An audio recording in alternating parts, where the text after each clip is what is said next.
Hi guys! Welcome sa aking channel. Sa araw na po ito ay share ko sa inyo kung paano ako nakakuha ng affidavit of loss, passport, pati na rin po ng police clearance at kung magkano ang aking nagastos. So, simulan na natin.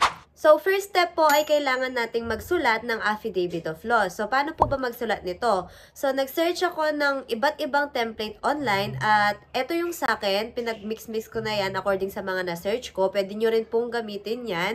Basically, kailangan nandyan po kung ano yung nawala, kung kailan nawala, kung saan yung hinanap.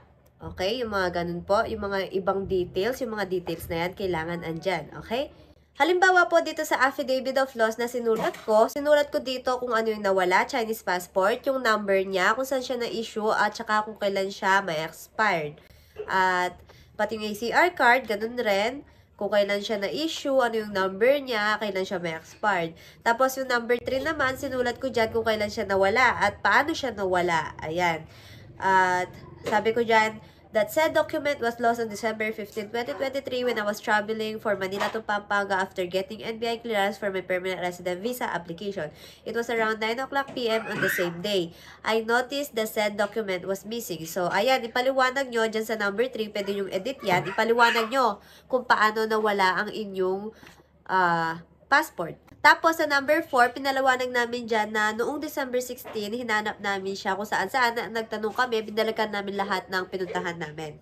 Okay? Number 5 naman, sinabi namin dyan na kahit anong effort namin sa paghanap, di namin siya nakita. Tapos, number 6 naman, pinapangako namin hindi namin ito binenta or hindi naging nasangla, ganun. Okay? So, number 7, yung purpose ng affidavit na to. And number 8, ayun lang, yung parang closing lang ng ano na to, na ang lahat na nakalagay dito ay okay at katotohanan, ganun. So, ayun, pwede nyo pong edit yung ibang details dyan kung paano siya nawala, kung anong oras, at kayo na pong bahala. Ako na ang nagsulat ng affidavit of loss ng aking husband para pagdating ko dun sa law office, hindi na ako tatanungin, oh, anong oras nawala, saan nawala, hinanap nyo ba? So, iniiwasan ko kasi yon at para wala nang ganun at mabilis lang yung proseso. So, ayan, nagsulat na ako. Step number 2, punta na po tayo sa pinakamalapit na law office sa atin at ipa-notaryo na natin yan. Okay?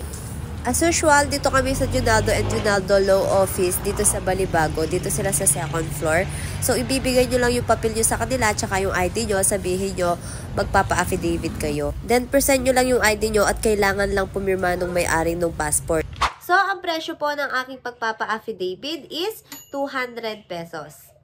After nyo po nakuha ang affidavit of loss, pwede na po kayong mag-report sa police station. So, punta po kayo sa police station ng inyong lugar at sabihin nyo lang po doon na magle-report po kayo about sa pagkakawala ng inyong passport. So, ibibigay nyo yung affidavit nyo doon sa police and then isusulat nyo lang yung mga details doon. So, ang price po ng police report ay wala. So, free lamang po siya dito sa amin, sa Pampanga, Angeles City. Wala po kaming binabayaran dito pag sa police report. Ganito po ang itsura ng police report namin. Kung gusto nyo po magkaroon din ng copy ng aking affidavit of loss para maging guide lang or template, pwede nyo po siyang i-download sa aking Facebook group. So, ayun, 3 members pa lang kami doon.